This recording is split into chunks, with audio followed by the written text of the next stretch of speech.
Hey, welcome back. Well, as you can see, I'm playing with the front end of the Jeepster.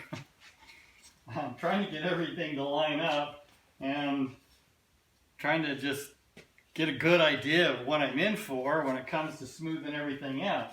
It's kind of better than I thought and worse than I thought at the same time. So I'll explain.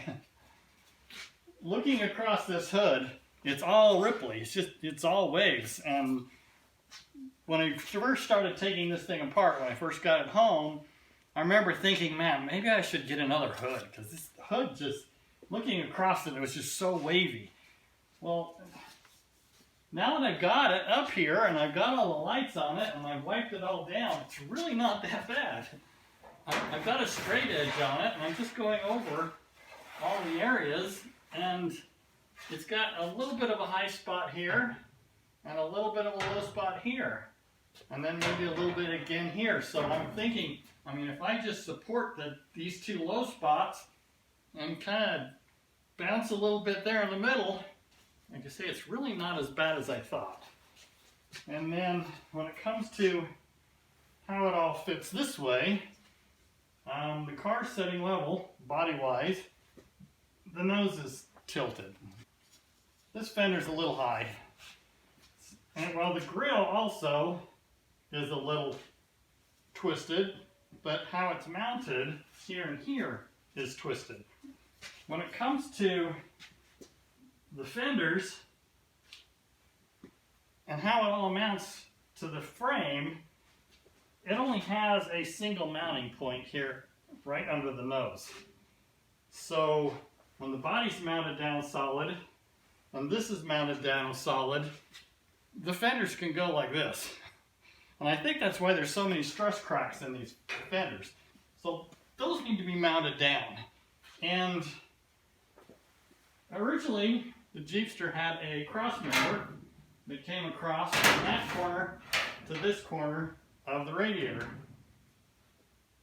And that held the nose from going side to side. And then in the middle of that bar, there was a bar that came up that would hold up and support the hood when the hood was open. I don't want that. That's got to go. So I have to figure out how am I going to get this thing from moving around. Well, if it's all mounted down solid to the frame and you get it adjusted just right, it shouldn't move. Plus, I need to be able to pull this nose down. It's just appears to be riding just a little bit high. A pretty strong mount, a very strong grill shell. This is pretty thick metal compared to the metal that's on the rest of the car. So this isn't very forgiving. When it comes to getting this aligned and setting my gaps, I was really surprised. I like to use just cardboard to set my gaps. Most cardboard boxes are about 3/16 of an inch thick, so it's perfect for setting gaps. So I set all my gaps from the hood this way and got it perfectly aligned, and then did the same thing with the nose. I got the nose to align to the hood. I had to put a ratchet strap from corner to corner and ratchet the nose over because it was off to that side. So that is set all across the top. And it lines up pretty good. There's a little bit of a low spot over there. This is sticking out a little bit, and that other corner is going in a little bit. So I just need to bend this one out and bend this one in. Pretty simple. A little bit of a high spot here in the middle. I can bring that down pretty easily. There's a low spot on that side. It's going to take a little bit more work to get that curve to come up and meet the firewall. Gaps along the tops of the fenders on both sides looks good. I still have this big, huge indentation here that I don't like, but I'll have to fix. I didn't do anything with those while I was doing the fenders because I wasn't exactly sure how this hood will end up fitting, and I really need to get the body mounted to the chassis so I know exactly where everything's going to be before I start making these kinds of adjustments. So that brings me to this piece. Like I say, this is pretty stout metal. The nose of this, the way it comes out, it is out too far. Around these headlight areas, there's an eyebrow here, and this side is adjusted pretty good. I could bring the top in and out and the bottom in and out. So if I just rock this back, I can get this overhang and perfect it the way it looks best to have, the, like I said, a little bit of an eyebrow, and how it all ties in right here on the hood.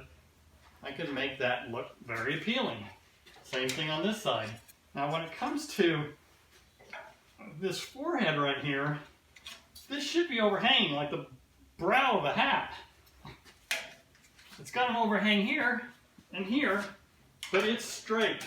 There's no overhang here. So my thought was maybe this got bent. Well, it's just too stout, and it would show. There's just no way this could get bent. This was made from the factory this way. This hood doesn't have any filler in it. It doesn't appear to have any damage. There's no way this could have gotten pushed back. So this hood was made that way. So this piece was bent wrong from the factory. And this big huge gap all around here is just an eyesore. And looking at a lot of pictures online of these, this is a common area of having this big gap right here. And it's also a common area to have this sticking out too far from the hood. Now if you bring this all the way back, I mean, rock the bottom out, rock the top back as far as you can go, these eyebrows become pretty dominant, and you get a little bit of an overhang right here. You can make it work. Well, the way I am envisioning everything here, having these perfectly smooth and getting these eyebrows just right, it's just not going to work here. So I really don't see any other way, but I'm going to have to cut the hood off. I'm going to have to cut this whole end of the hood off, bring it out. I've got to not only bring it out this way further, but I need to bring it out this way too. Because right here, it's actually inset. It's actually, this is sticking out, and this is flush. So it's really, what's coming to my mind now is what's going to be the easiest to get this to work out is I'm going to have to cut the front of this hood off. So with that in mind, now I have to start thinking, well, if I'm going to get into those kind of modifications, what other areas of this hood do I need to modify?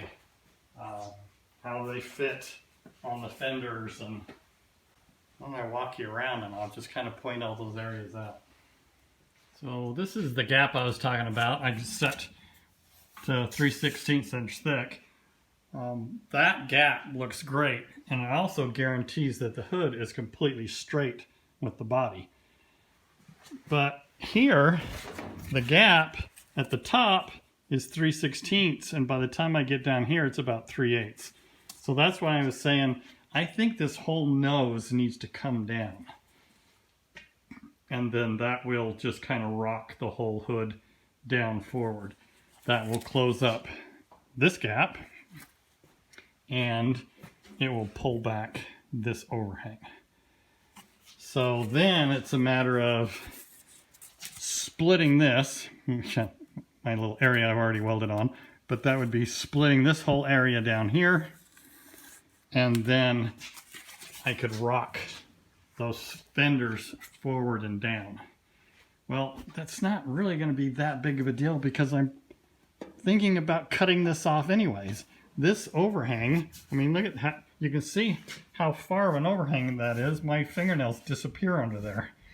So, and there's nothing I can do to adjust this. That's just the way it was made from the manufacturer. Just a terrible design. So the hood is sitting on the fenders. So how is that all going to tie in here?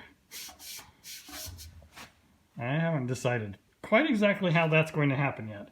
But basically, it's cutting this whole panel off. Bring it out, and then re-welding it onto the fender here and making it flush with the hood. So then that gives me the capability of dropping this whole nose down. And if I drop this nose down, then I can rock that grill back a little bit on the top, and then maybe I won't have to modify the hood here quite as drastically. And I'm not real happy with this whole hood ornament thing. So to take that off and make all this a really nice fit and maybe come up with a different contour here, yeah, I keep thinking I'm going to get rid of that hood ornament, and I don't know what's behind it. So I got to take that off and see what all that's going to entail. As you can see, huge hole there, so that would be brought down. It's hard to tell, but there's a line all around like this and then back again. It's like they sanded this down to bare metal and they left this thick paint all up around where it's not feathered. So a lot of this waviness and lumpiness is just thick paint that has been mis-sanded and not sanded perfectly flat. So when my original thought of maybe I should find another hood, well, I'm running a risk of getting a hood that's worse than this one. Now that I'm looking at it, this really isn't that bad, so I can work with this. So I will pull this hood off, and I'll show you some of the other areas inside that I've got to deal with. So this is the underside of the hood. This is bent in. It's got a high spot right here. This is caved in. This is caved in. There's a stress crack here.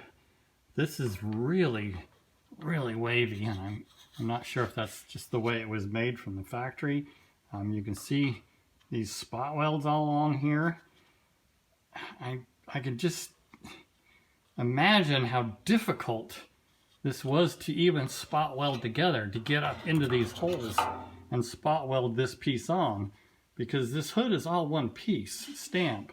So to put this cross member in there to reinforce it, man, these big, huge spot welds really distorted and bent all these pieces, as well as slamming it shut and having it hit the sides of that headlight area that has really bent those in. This flange all down along the edge is pretty thin, but it's pretty straight.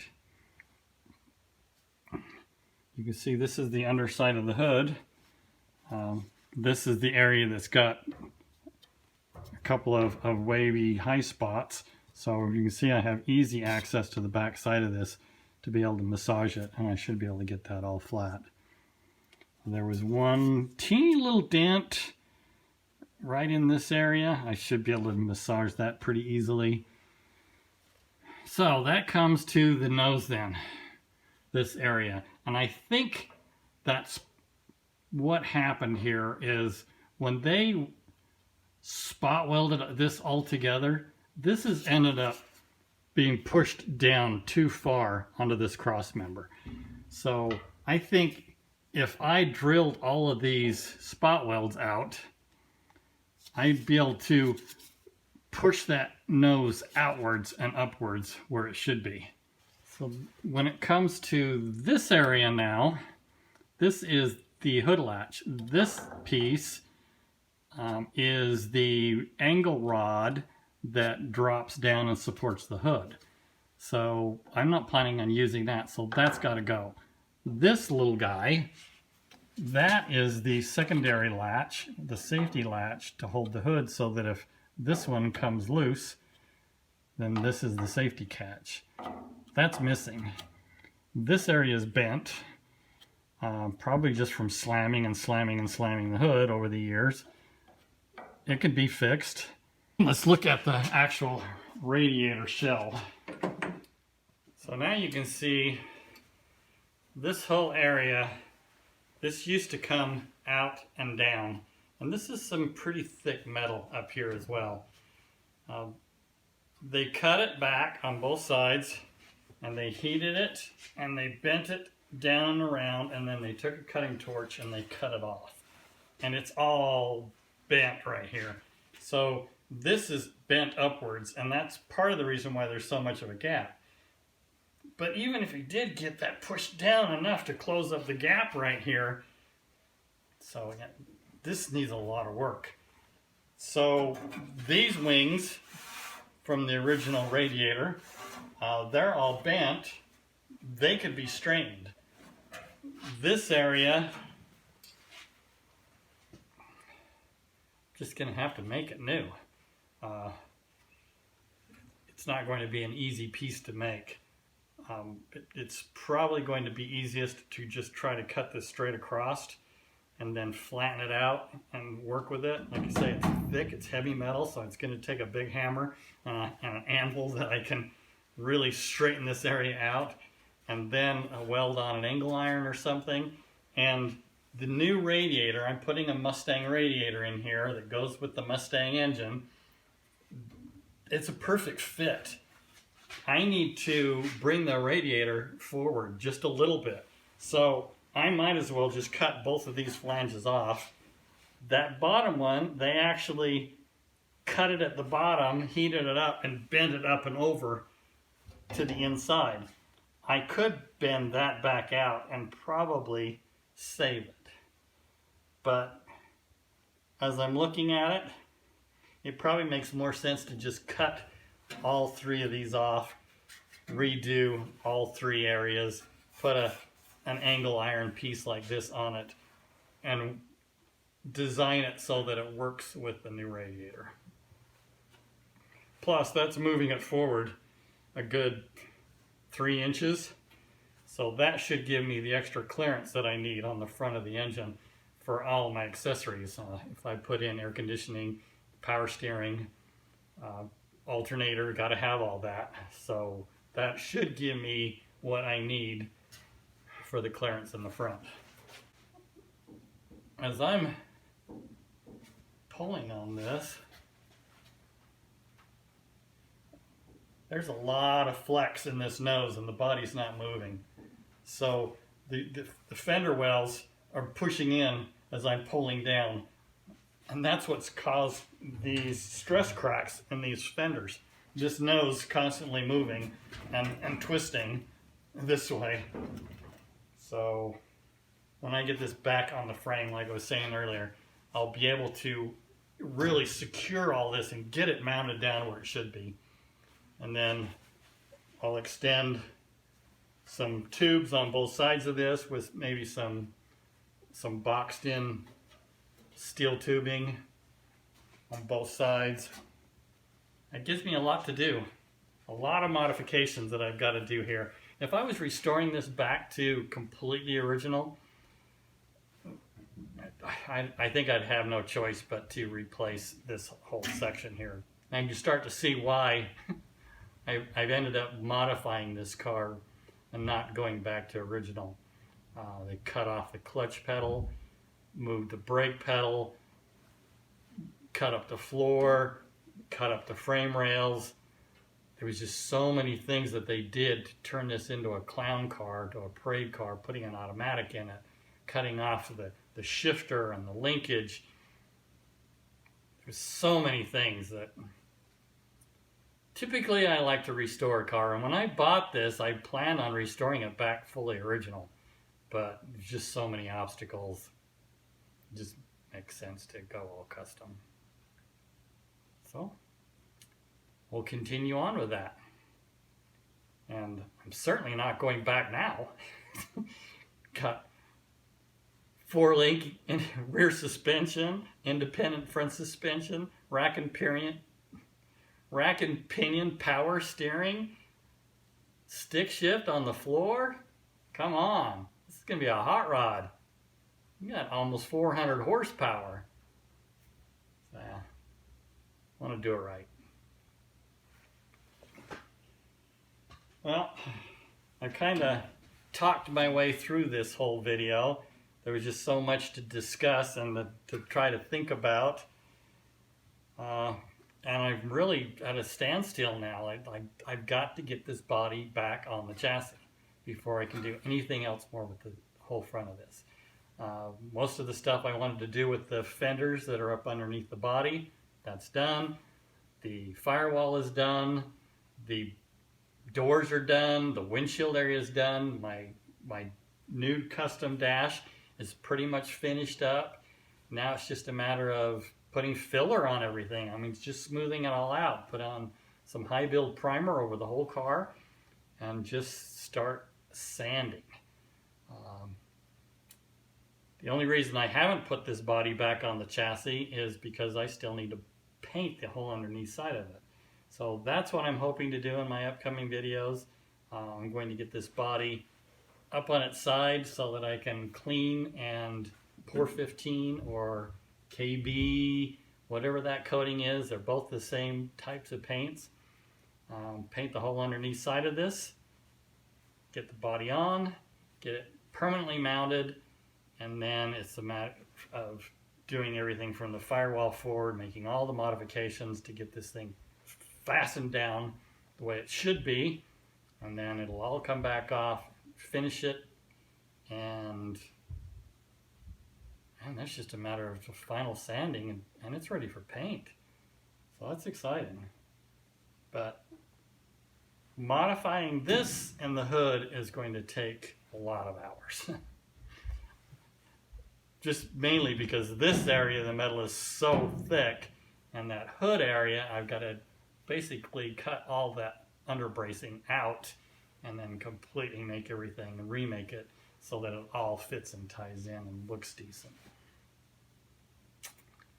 So I hope you found this video informative. I didn't see a whole lot of action, but I really appreciate you tuning in. Subscribe if you haven't. I really appreciate you subscribing. It helps me build my channel. Thanks again. Goodbye for now.